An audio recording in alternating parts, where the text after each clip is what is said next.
नमस्कार दोस्तों, आप लोगों का स्वागत है Munna Yadav official YouTube channel पे। और आपने देखना शुरू कर दिया है Munna Yadav official YouTube channel. जैसा कि आपने देखा है कि अभी तक एडिटोरिया के जो 5000 प्लस क्वेश्चन है उनका सीरीज जो चला रहा हूँ, 2 सेट अभी तक बता चुका हूँ।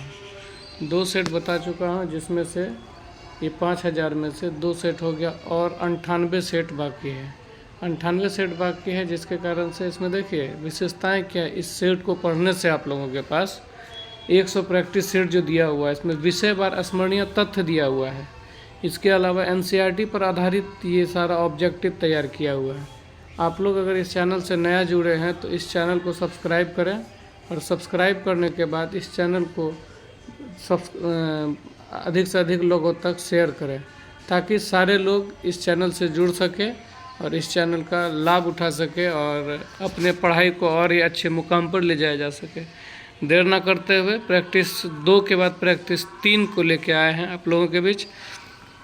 प्रैक्टिस तीसरा में है कि पहला प्रश्न देखेंगे हम लोग। पहला प्रश्न में है कि निम्नलिखित में से कौन सहायक संधि की विशेषता नहीं है। मतलब इसमें विशेषता नहीं वाला चुनना है। मतलब इसमें से 3 ऐसे होंगे जो जिसमें की विशेषताएं होंगी, जबकि और एक गलत होंगे। तो इसमें एक गलत जो है वो बी नंबर है, बाकी ए, सी और डी तीनों सही है। तीनों को पढ़ते हैं और सहायक संधि का जो विशेषता है वो बताने का प्रयास करता हूँ। देशी रियासतों को एक ब्रिटेन रेजिमेंट रखना होगा, ये एक शर्त थी सहायक संधि का। दूसरा शर्त देखिए इसमें यह था, देशी रियासतों की विदेश नीति कंपनी के अधीन होगी।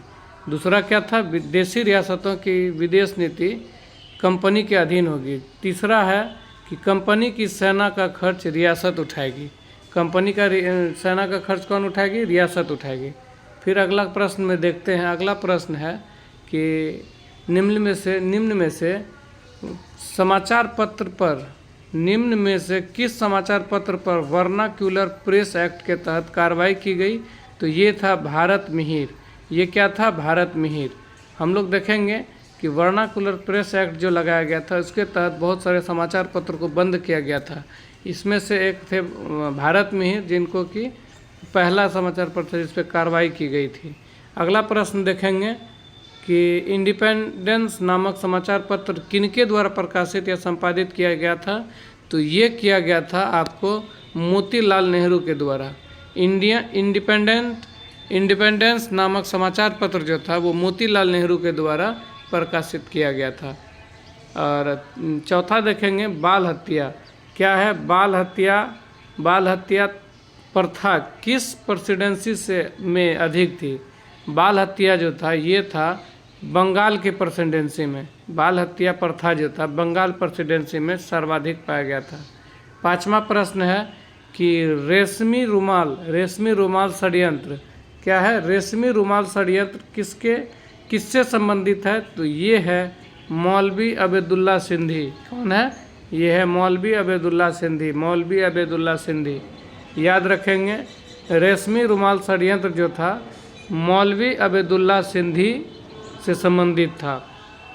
अगला प्रश्न है कि असहयोग आंदोलन में के लिए प्रस्तावित किस कांग्रेस अधिवेशन में पारित किया गया था? असहयोग आंदोलन जो था ये नागपुर अधिवेशन में पारित किया गया था, कांग्रेस के नागपुर अधिवेशन में।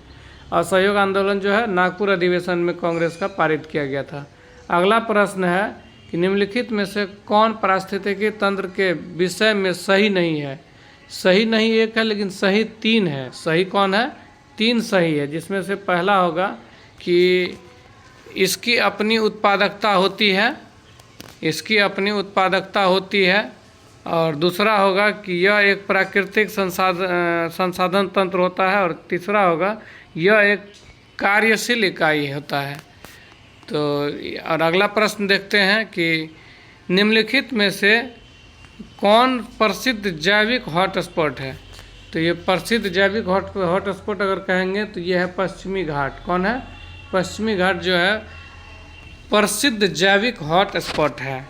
अगला प्रश्न है कि किस चक्र के संचालन में सौर विकिरण की महत्वपूर्ण भूमिका होती है? तो ये होता है जल चक्र। ये क्या होती है? जल चक्र संचालन में सौर विकिरण की महत्वपूर्ण भूमिका होती है। अगला प्रश्न है 10वां प्रश्न देखिए कि इसमें है गौतम बुद्ध ने संघ में भिक्षुनी या स्त्री के प्रवेश की अनुमति कहाँ दी थी? तो ये दी थी वैशाली में। वैशाली में गौतम बुद्ध ने संघ में भिक्षुनी स्त्री के प्रवेश की अनुमति दी थी। अगला प्रश्न है 11वां प्रश्न देखेंगे, भारत के किस क्षेत्र में सर्वाधिक दैनिक तापांतर पाया जाता है? तो ये है मरुस्थलीय क्षेत्र में। कहाँ? मरुस्थलीय क्षेत्र में दैनिक तापांतर सबसे अधिक पाया जाता है। और अगले प्रश्न में फिर देखेंगे कि 12वां प्रश्न है 3 जनवरी को उपसौर की घटना होती है। उपसौर जो होता है 3 जनवरी की होती है, जबकि 4 जुलाई को अपसौर की घटना होती है। 3 जनवरी उपसौर और 4 जुलाई अपसौर। इस दिन कौन सी घटना होती है उपसौर के दिन? तो ये देखेंगे हम, इस दिन पृथ्वी सूर्य की दूरी सबसे न्यूनतम होती है। उपसौर न्यूनतम दूरी, अपसौर अधिकतम दूरी, ऐसे याद रखेंगे। और जैसे है ना, अप मतलब ऊपर, उप मतलब होता है किसी के स्थान पे, जैसे मुख्यमंत्री उप मुख्यमंत्री है, उप छोटा हो गया मुख्यमंत्री से, तो यहाँ भी याद रखेंगे उपसौर। उपसौर जो होता है छोटा दिन हो गया। पृथ्वी और सूर्य के बीच में न्यूनतम दूरी उस दिन दिखाया जाएगा। 13वां प्रश्न है कि 13वां प्रश्न में देखिए कि कौन सी भूकंप तरंगे सबसे अधिक विनाशकारी होती है? कौन सी भूकंप तरंगे सबसे अधिक विनाशकारी होती है? तो ये होती है एल तरंगे।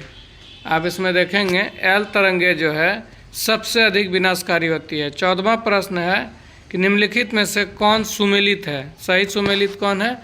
मैगीनॉट रेखा। मैगीनॉट रेखा जो है ये सही सुमेलित है। हम लोग प्रयास करेंगे। रेड क्लिप रेखा जो है, रेड क्लिप रेखा, इसमें यहाँ पर देखिए ये रेड क्लिप रेखा जो है ये भारत और चीन नहीं होगा। भारत के साथ कौन होगा? पाकिस्तान। भारत के साथ पाकिस्तान होगा। भारत के साथ कौन होगा? तो ये होगा पाकिस्तान। जबकि डूरंड रेखा जो होगा ये भारत के साथ अफगानिस्तान होगा। हिडनबर्ग फ्रांस और हिडनबर्ग रेखा भूल रहा हूँ, फ्रांस और स्पेन के बीच होगा। हिडनबर्ग फ्रांस और स्पेन के बीच। और चलते हैं अगले प्रश्न में। 15वां प्रश्न है कि निम्नलिखित में से कौन सी पर्वत श्रृंखला सबसे लंबी है? निम्नलिखित में कौन सी पर्वत श्रृंखला सबसे लंबी है? तो ये है एंडीज पर्वत श्रृंखला।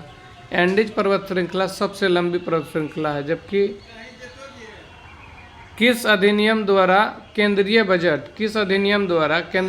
को राज्य बजट से अलग किया गया था? 16वां प्रश्न है कि किस अधिनियम द्वारा केंद्रीय बजट को राज्य के बजट से अलग किया गया था? तो ये था भारत शासन अधिनियम 1919। भारत शासन अधिनियम 1919 के तहत केंद्रीय बजट को राज्य बजट से अलग किया गया था। अगला प्रश्न है कि निम्नलिखित में से किस योजना के आधार पर संविधान सभा का गठन हुआ? तो ये है कैबिनेट मिशन। क्या है? कैबिनेट मिशन योजना के तहत संविधान सभा का गठन हुआ। कैबिनेट मिशन के तहत संविधान सभा का गठन हुआ। अगला प्रश्न है कि अंतरिम सरकार के गठन की घोषणा कब की गई? अंतरिम सरकार के गठन कब की गई? तो ये की गई थी 24 अगस्त 1946 को। 24 अगस्त 1946 को अंतरिम सरकार के गठन की घोषणा की गई थी। अगले प्रश्न में देखते हैं। 19वां प्रश्न है कि निम्नलिखित में से कौन सा कथन सही है? इसमें देखिए सही को देखना है, ठीक है। सही को ज़्यादातर, सही और गलत ये चीज़ पे ज़्यादा ध्यान देना। निम्नलिखित में से कौन सा कथन सही है? तो इनमें दोनों कथन सही है। पहला कथन है कि जब राज्य में राष्ट्रपति शासन लागू हो तो संसद के संबंधित राज्य के लिए राज्य सूची पर कानून बनाने की शक्ति प्राप्त होती है। जब किसी राज्य में राष्ट्रपति शासन लागू होगा तो उस स्थिति में संसद को संबंधित राज्यों के लिए राज्य सूची पर कानून बनाने की शक्ति प्राप्त हो जाती है। दूसरा है कि राष्ट्रपति शासन के उपरांत भी संसद द्वारा बनाया गया कानून प्रभावित रहता है। राष्ट्रपति शासन के बाद भी जो कानून बना है संसद के द्वारा वो क्या कहते हैं, ये रहता है, लागू रहता है। तो इसमें देखेंगे तो ये दोनों प्रश्न सही है। अगले प्रश्न में देखते हैं। 17 प्रश्न हो गया था, 19 प्रश्न, ठीक है। 20वां प्रश्न देखते हैं कि अनुच्छेद 54 का संबंध, अनुच्छेद 54 का संबंध, इसमें देखिए कि अनुच्छेद 54 का संबंध जो है निम्नलिखित में से किससे है? तो राष्ट्रपति के निर्वाचन से है। 54 राष्ट्रपति के निर्वाचन से है। और अगला प्रश्न है, अगला प्रश्न में देखिए निम्न में से कौन सा कथन गलत है? तो गलत कथन को जब देख रहे हैं तो इसमें सही कथन हम पढ़ेंगे। और सही कथन में होगा पहला, देखिए, राज्य लोक सेवा आयोग के सदस्यों व अध्यक्ष की नियुक्ति राज्यपाल द्वारा की जाती है। राज्य लोक सेवा आयोग जैसे बीपीएससी होती है, यूपीपीएससीएस होता है, डब्ल्यूपीएस, हर एक राज्य के अपने सेवा आयोग होते हैं। वैसे ही राज्य लोक सेवा आयोग के सदस्यों व अध्यक्ष की नियुक्ति जो है राज्यपाल के द्वारा की जाती है। दूसरा होगा राज्य लोक सेवा आयोग। राज्य लोक सेवा आयोग जो है वो सेवा आयोग के अध्यक्ष व सदस्य का कार्यकाल को पुनः नियुक्ति नहीं किया जा सकता है। राज्य लोक सेवा आयोग के अध्यक्ष या सदस्य कार्यकाल के बाद जो है पुनः नियुक्ति नहीं किया जा सकता है, ये भी है। और तीसरा है कि राज्य लोक सेवा आयोग के सदस्यों व अध्यक्षों के पद से हटाने की शक्ति राज्यपाल के पास नहीं है। राज्यपाल जो है उसके पद से हटा नहीं सकता है। अगला प्रश्न है कि वित्त आयोग के संबंध में निम्नलिखित कथनों पर विचार कीजिए। विचार कीजिए तो इसमें कौन सही है कौन गलत है, इस उपयुक्त में से कौन गलत है इसमें पूछा है। तो गलत कौन हो जाएगा? गलत है कौन? इनका कार्यकाल राष्ट्रपति के आदेश के तहत तय होता है। और वित्त आयोग के एक अध्यक्ष पद व 2 सदस्य होते हैं, ये गलत है। और इनकी पुनर्नियुक्ति नहीं हो सकती है। वित्त आयोग के संबंध में जो बोल रहा है, वित्त आयोग के एक अध्यक्ष पद व 2 सदस्य होते हैं, 2 नहीं, वित्त आयोग के पास 4 अन्य सदस्य होते हैं, जबकि इनकी पुनर्नियुक्ति नहीं हो सकती है। ऐसा नहीं होता है, इसकी पुनर्नियुक्ति हो सकती है। और इसका कार्यकाल जो है राष्ट्रपति के आदेश के तहत तय होता है, ये भी सही है। ठीक है, अगला प्रश्न पढ़ते हैं। 23वां प्रश्न है। 23वां प्रश्न में है कि 23वां प्रश्न है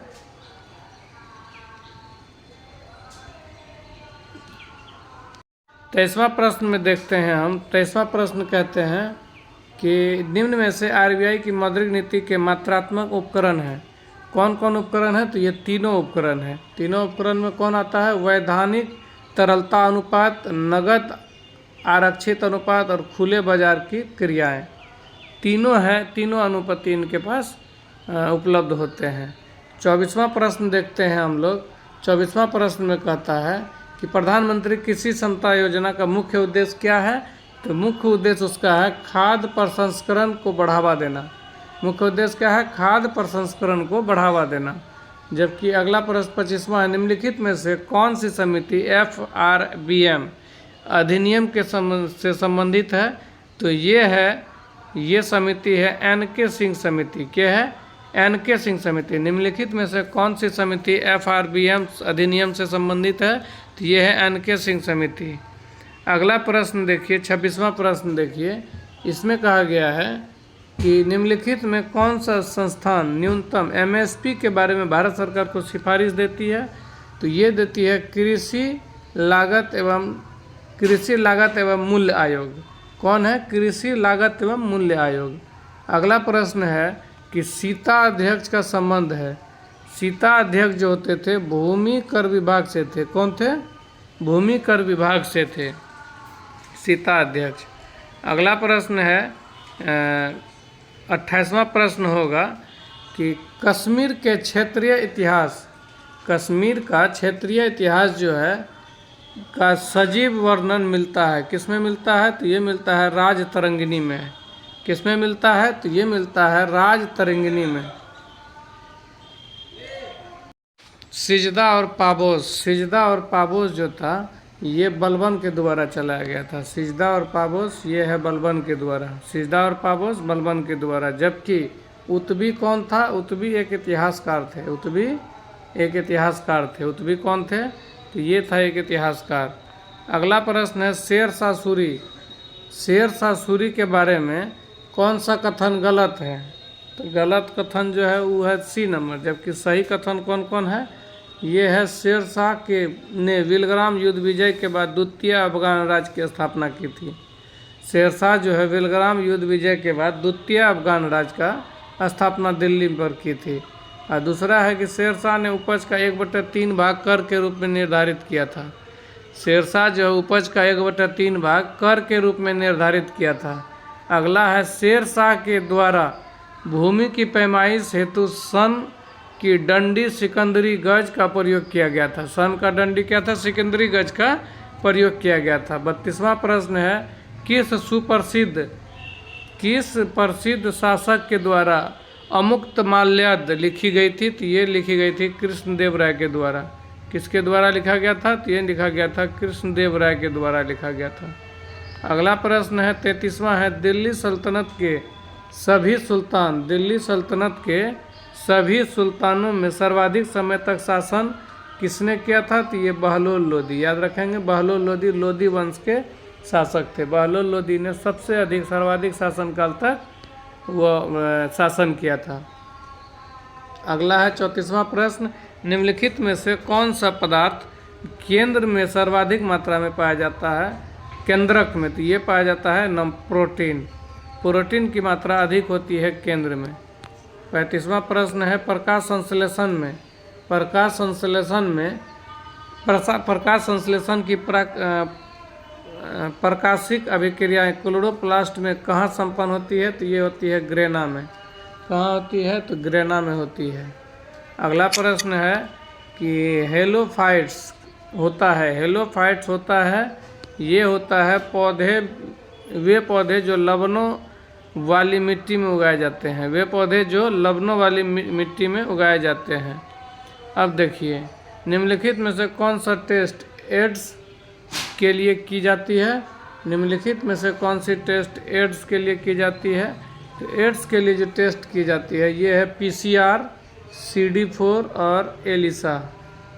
ठीक है, तो याद रखेंगे एड्स के दौरान किए जाने वाला टेस्ट PCR, CD4 और एलिसा होती है।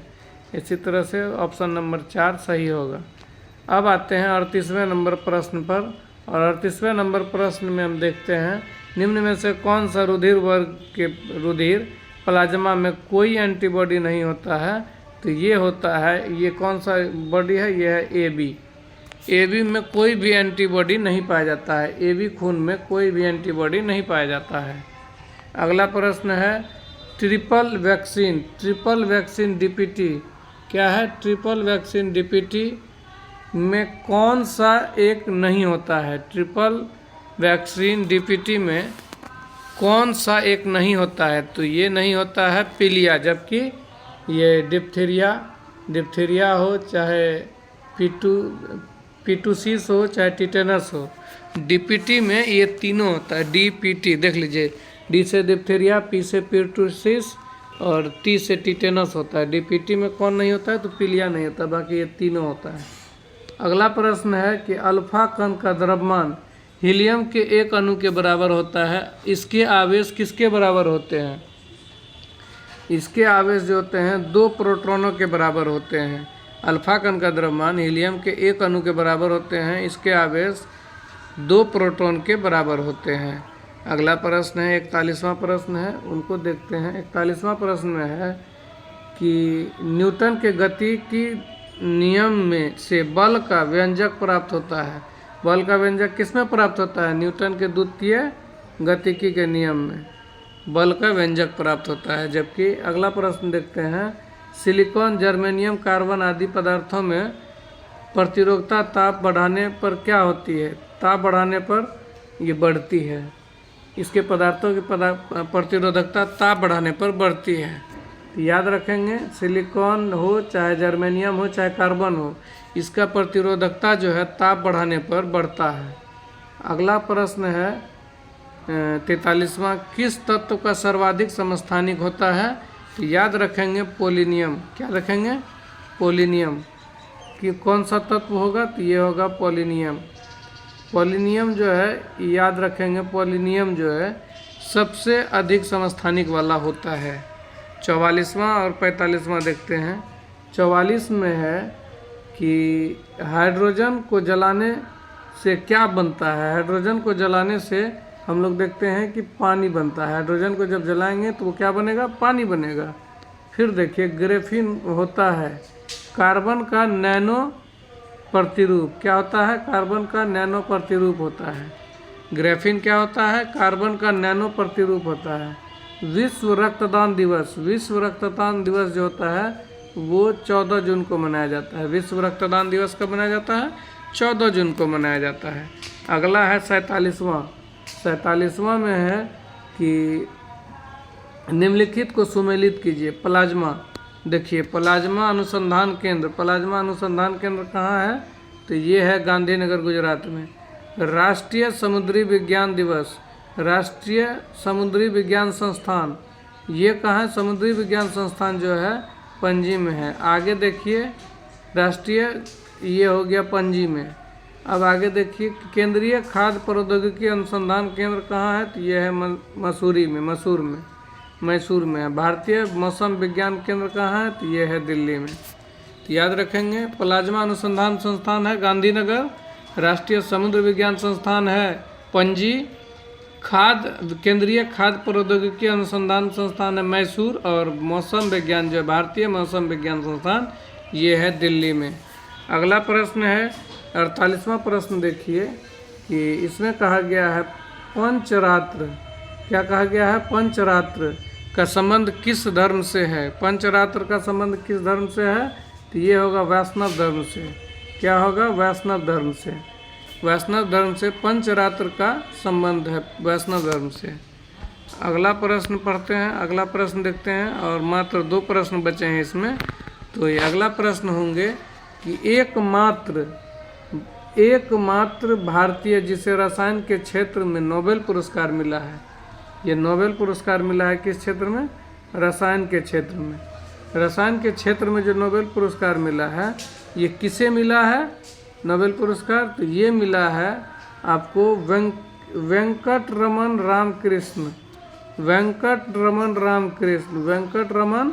रामकृष्ण को मिला है। अगला प्रश्न है कि भारतीय नौसेना की पहली महिला पायलट लेफ्टिनेंट शिवांगी स्वरूप बनी, वो किस राज्य की थी? किस राज्य की रहने वाली है? तो वो है बिहार राज्य की। बिहार राज्य की रहने वाली है लेफ्टिनेंट शिवांगी स्वरूप। याद रखेंगे लेफ्टिनेंट शिवांगी स्वरूप जो है वो किस राज्य के हैं? बिहार राज्य के हैं। इस तरह से तीसरा सेट का 50 प्रश्न का सेट जो था वो हमने पूरा किया। अब देखते हैं इसके स्मरणीय तथ्य क्या है। स्मरणीय तथ्य, स्मरणीय तथ्य में आज देखेंगे ऋग्वेद को। ऋग्वेद में है यह सबसे प्राचीन वेद है। क्या है? यह सबसे प्राचीन वेद है। इस वेद के रचयिता ऋचाओं को पढ़ने वाले को होत्री बोलते हैं। वेद जो है ऋग्वेद के ऋचाओं को पढ़ने वाले को होत्री बोलते हैं। इस वेद में तीसरे मंडल में गायत्री मंत्र का उल्लेख है। इस वेद के तीसरे मंडल में क्या है? गायत्री मंत्र का उल्लेख है। आगे देखते हैं इसमें कि गायत्री मंत्र का तो उल्लेख तीसरे मंडल में, लेकिन 9वें मंडल में जो है सोम देवता का उल्लेख है। इस वेद के 9वें मंडल में सोम देवता का उल्लेख है। आगे देखिए इस वेद के 10वें मंडल में 4 वर्ण, कौन कौन से 4 वर्ण हैं? 4 वर्ण जो इसमें है कि ब्राह्मण, क्षत्रिय, शूद्र और वैश्य, ये 4 वर्णों का भी उल्लेख इसी 10वें मंडल में है। और आगे देखिए कि इस वेद में इंद्र के लिए 250, याद रखेंगे इंद्र के लिए 250, जबकि अग्नि के लिए जो है 200 ऋचाओं की रचना की गई है। आगे देखिए कि गोत्र शब्द का उल्लेख इसी वेद में मिलता है। गोत्र शब्द का उल्लेख कहाँ मिलता है? इसी वेद में किया गया है। इस वेद में गाय के लिए अघन्य शब्द का प्रयोग किया गया है। इस वेद में गाय के लिए अघन्य शब्द का उपयोग किया गया है। अब आगे देखते हैं ऋग्वेद के बाद यजुर्वेद। ऋग्वेद के बाद क्या देखते हैं? यजुर्वेद देखते हैं। यजुर्वेद देखते हैं ऋग्वेद के बाद। ऋग्वेद के बाद कौन देखते हैं? यजुर्वेद। यजुर्वेद को देखने के लिए हम कलर को चेंज कर लेते हैं। इस बार कलर को चेंज कर लेते हैं और इसका मोटाई को भी कम कर लेते हैं। अब देखिए यजुर्वेद में जो है, यजुर्वेद में इस ऋचाओं को पढ़ने वाले को अधर्व्यू कहा गया है। क्या कहा गया है? अधर्व्यू। ऋचाओं को पढ़ने वाला को अधर्व्यू। यज्ञों के नियमों और विधि विधानों का संकलन किया गया है। इसमें जो है यज्ञ का नियमों एवं विधि विधानों का संकलन किया गया है। इस वेद में बलिदान विधि, ये बहुत ही नोटेड पॉइंट है, इसको याद रखिए। इस वेद में बलिदान विधि, इस वेद में क्या क्या है, बलिदान विधि का भी उल्लेख किया गया है। और देखिए इसमें जो है गद एवं पद दोनों में है। ये यजुर्वेद क्या है, गद एवं पद दोनों में है। अब आगे देखते हैं सामवेद। यजुर्वेद पढ़ लिए, ऋग्वेद पढ़ लिए, यजुर्वेद पढ़ दिए, अब पढ़ते हैं सामवेद। सामवेद में क्या है, सामवेद को देखिए कैसे है। इस ऋचाओं को पढ़ने वाला को हम लोग क्या बोलेंगे, उद्रात्री। उद्रात्री क्या बोलते हैं, उद्रात्री। और इसी को, सबसे इम्पोर्टेंट प्रश्न है ये, इसी को भारतीय संगीत का जनक कहा जाता है। सामवेद को ही क्या कहा जाता है, भारतीय संगीत के जनक कहा जाता है। अब आते हैं अथर्ववेद को देखते हैं। किसको देखते हैं, तो अथर्ववेद को देखते हैं। अथर्ववेद को देखने के लिए हम यहाँ दो चीज़ दिया गया अथर्ववेद का, जो कि महत्वपूर्ण है। तो वो महत्वपूर्ण शब्द है कि अथर्ववेद में औषधि का उल्लेख मिलता है। इसमें क्या मिलता है, औषधि का उल्लेख मिलता है। और इसमें सभा और समिति को प्रजापति की 2 पुत्री कहा गया है। और इसके बाद हम देखते हैं कि, और आगे है कि वेदों की संख्या कितनी है, तो वेदों की संख्या जो है 4 है। जबकि वेदांगों की संख्या कितनी है, वेदांगों की संख्या 6 है। और पुराणों की संख्या कितनी है, तो पुराणों की संख्या 18 है। उपनिषदों की संख्या कितनी है, तो उपनिषदों की संख्या जो है 108 है। याद रखेंगे, वेदों की संख्या, वेदांगों की संख्या, पुराणों की संख्या और उपनिषदों की संख्या को। आप लोग अभी तक मुन्ना यादव यूट्यूब चैनल को अगर सब्सक्राइब नहीं किया तो सब्सक्राइब कर लीजिए। आपको अभी ये तीसरा वीडियो था जो कि जीके जीएस से रिलेटेड था। 5000 क्वेश्चन का संकलन को समाहित किया गया है। इसी तरह से आपको 100 सेट जो दिया गया है, 100 सेट को ख़त्म किया जाएगा। फिर 10 सेट करके एक वीडियो जो कि मैराथन टाइप से बनेगा, 10-10 वीडियो करके बनेगा और उसको भी अपलोड कर दिया जाएगा। ज़्यादा से ज़्यादा लोगों तक शेयर करें। बहुत बहुत धन्यवाद Munna Yadav official YouTube channel पर जुड़ने के लिए।